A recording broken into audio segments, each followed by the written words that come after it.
प्रभु करुणामय परम विवेकी, तनु तजि रहति छाह किमि छेकी।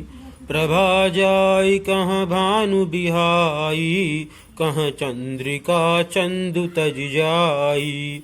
अर्थात हे प्रभु, आप करुणामय और परम ज्ञानी हैं, कृपा करके विचार तो कीजिए।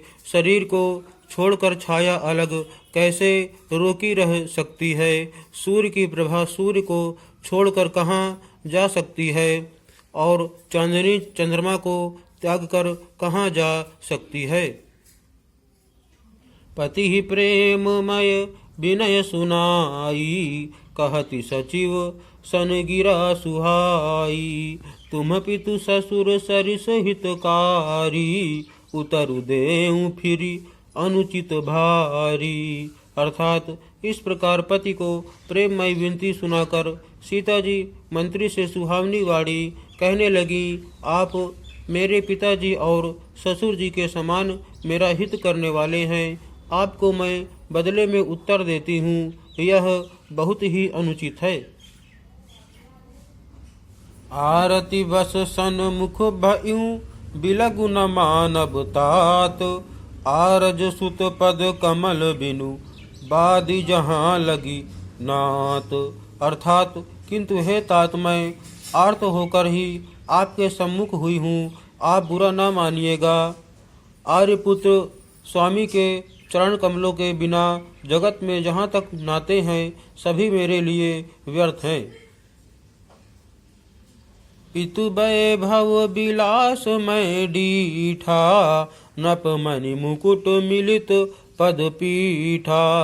सुख निधान अस पितु ग्रह मोरे, पिय विहीन मन भाव न भोरे। अर्थात मैंने पिताजी के ऐश्वर्य की छटा देखी है, जिनके चरण रखने की चौकी से सर्व शिरोमणि राजाओं के मुकुट मिलते हैं। अर्थात बड़े बड़े राजा जिनके चरणों में प्रणाम करते हैं, ऐसे पिता का घर भी जो सब प्रकार के सुखों का भंडार है, पति के बिना मेरे मन को भूल कर भी नहीं भाता। ससुर चक्वई कौशल राऊ, भुवन चारि दस प्रगट प्रभाऊ।